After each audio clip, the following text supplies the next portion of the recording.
Good afternoon and welcome to Keeping Up in the Quad Cities. I'm Johnny Marx, and I am honored in many, many ways because, first of all, we're with Brian Allen, the Executive Director of the German American Heritage Center. And now, Brian, I have again, tons and tons of questions because I'm such a huge fan.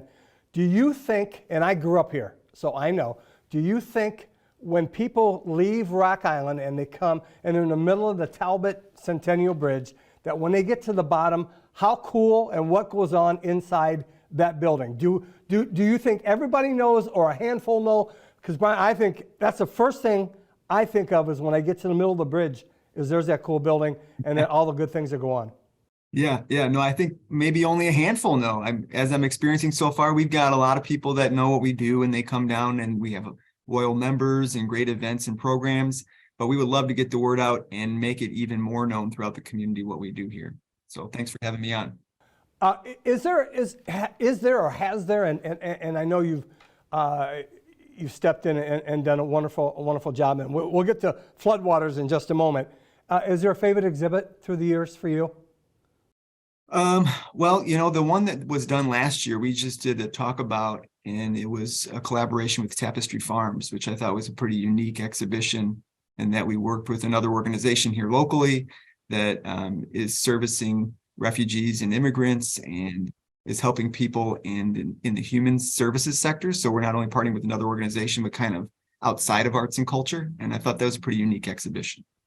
Take that a step further. One of the neat things that I read in doing a little research is, what do you think when you get to Davenport? And someone said it was the most German area that they came across, not just in that state, but in the Midwest. Do we, as a community, do we understand that the background and the population and the heritage that we have that lies within the framework of the German community? I don't think so. I mean, some people are keyed into it, but I think that there's a lot to learn there about German immigration to the United States, and also, the importance of that on the American culture and businesses and everything else that we do around here. Brian, take that a step further. We have a St. Patrick's parade. Yeah. Why can't we have pick someone from the past? Why not have something on that scale? Yeah, I mean, well, that's a goal of mine, is to have something on that scale. I think it's going to take some time to build up the audience to be quite as big as the Irish parade, but we have an Oktoberfest that we've worked with the Hauberg Center in Rock Island. And we've done that for a few years, and we're going to do that again this year. It's going to be on October 14th, and so we're looking forward to that. But we also worked with the Downtown Davenport Partnership last year to do an Oktoberfest. We called it German Fest with them, and we're looking forward to doing that again with them this year. So hopefully we can build these events up. What made you, with your background, decide that this was a perfect job and the challenges that await, but there had to be a reason, and there had to be a goal at the end. Background, share a little with us. Sure, yeah. So I've been at the Figge Art Museum for just about 10 years. Yeah, my interest is in making content in the humanities and arts and culture relevant to people in our community. And it's something that I really enjoy doing. And so it was the museum component of the German American Heritage Center Museum that really drew me there. And so it was an opportunity to kind of, challenge myself to new content, to get it out to the community, to grow professionally, and see how we can get the German American Heritage Center more on the tips of the tongues of the people in the community. Has Mother Nature reared its ugly head? And are you close to that situation? And will that affect you over the next 8 to 10 days? Yeah, I mean, it's a good question. So there's only so much that we know and can forecast, and it sounds like Davenport is prepared. As we look out our windows facing the river, we can see it start to creep up. The record 2019 flood, it got to our sidewalk, but it did not bother our building. And also, when our building was renovated, the basement was filled in. So we don't have a basement to flood. And so we're really just trying to prevent it from getting inside our doors and creeping up that way. In doing a little research, Brian, can you explain to me the German blueprint? Like meaning the impact in the community? The impact, yeah. Yeah. So they're just, they're coming a lot in the late 19th century and then being the most in the predominant group that settled here. I'd say that the impact it's throughout, and you might know it, you might not. And part of the reason that maybe a lot of it's hidden from us is because of the anti-German sentiment in World War I time.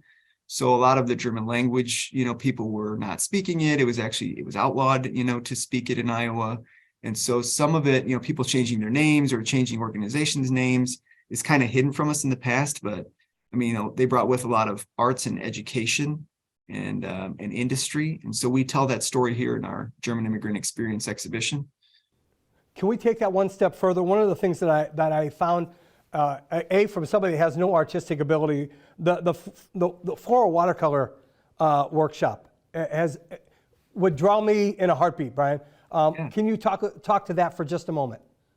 The watercolor workshops have been successful. We've been doing them, and the next one's on a Wednesday morning, and it's almost full. So if you're interested, be sure to hop on pahc.org and sign up that way.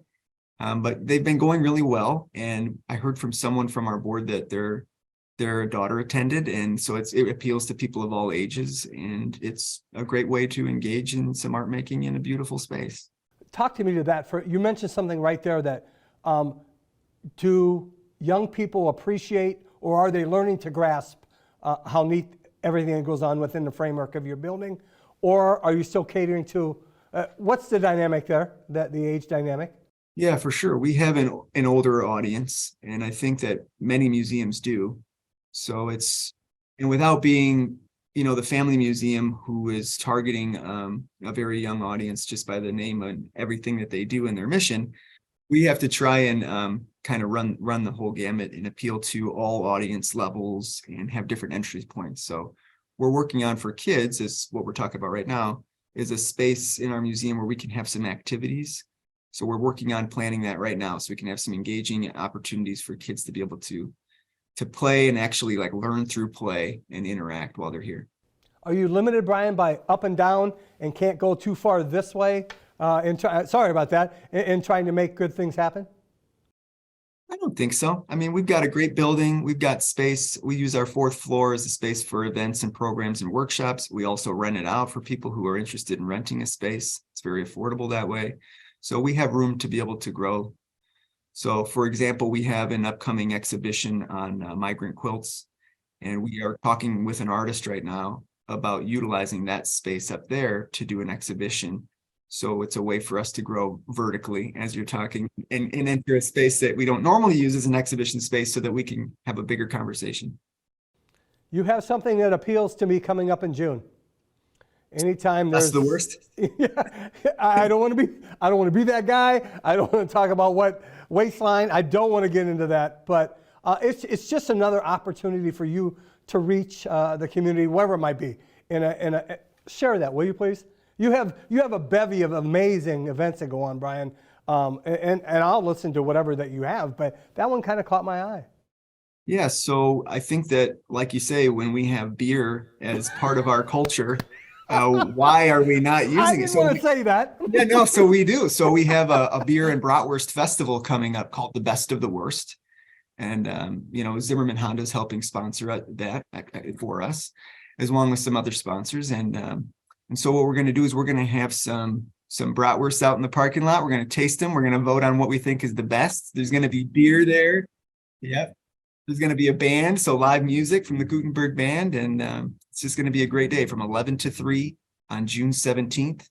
So a lot of people will already be at the Freight House Farmers Market. It's the day before Father's Day, so what better day to swoop down and have a brat and a beer? So, let's take that a step further.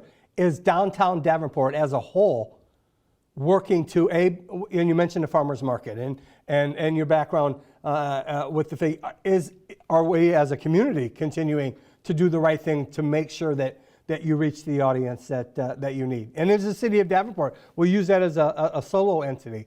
Is it continuing to make sure you have all you need? Yeah, well, we work really well with a lot of the local arts and culture organizations. So like with the Figge Art Museum, we had a talk there last year. We've shown films there. We work with the symphony and partner with them. And so there's a lot of organizations, the Putnam, we have objects that we've loaned from them. So it's like, I think every museum and arts and culture organization around here, we play really well together and work together and, make sure that we can capture as many visitors and show what all the great opportunities that we have to offer. You are surrounded, and just by the names that I recognize, you're surrounded by an excellent staff. You are enhanced by a wonderful volunteer base. And Brian, I've seen your board, and you are working alongside people that care and continue to push forward. What's that been like, and what's for you to take that next step? You're surrounded by some amazing people. Yeah, it's true. And we, the board that we have has been established, and maybe I would say at least half of them have been on the board for a very long time. And so they know the organization really well, and it's helpful to have that institutional knowledge, especially I'm on my 3rd month of the job, so it's still very new for me. Working with a board is new for me, so that's been a great experience so far personally. But I would say that they know a lot of how to steer the organization. We've got great volunteers. Our volunteers are like stellar. I mean, they're the backbone of our community, our organization here. We've got people that come in, almost every single day. We've got people that come in and they work our front desk and greet people, and people that are in charge of our archives and that show up for events and pour beer. So, everything that we can do to get people involved. Those people that you just mentioned have been doing that for a long time as well, Brian. They are committed to your mission. They are. Take that a step further. What is the goal? And this is the last question I'll bother you with. What is the goal when I get to the top of the Centennial Talbot and I make that turn, or I make that downward ascent? What is your goal for those of us that A, know, and B, might not know once we get to the top of that ridge?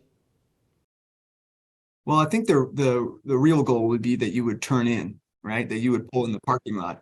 But I think if not, because most people are on their way to someplace else, work or, something, in life, meet a friend or drop their kids off somewhere, then maybe we could pique the interest, or at least get people to maybe want to come back.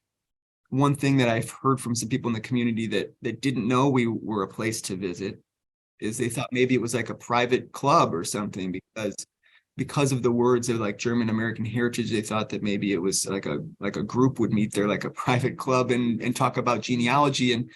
And while we are passionate about helping people find their genealogy and connecting them that way, we want to make sure that people know that we're a museum with exhibitions, that they can come in, that we have programs and events, and that we're really here for the public.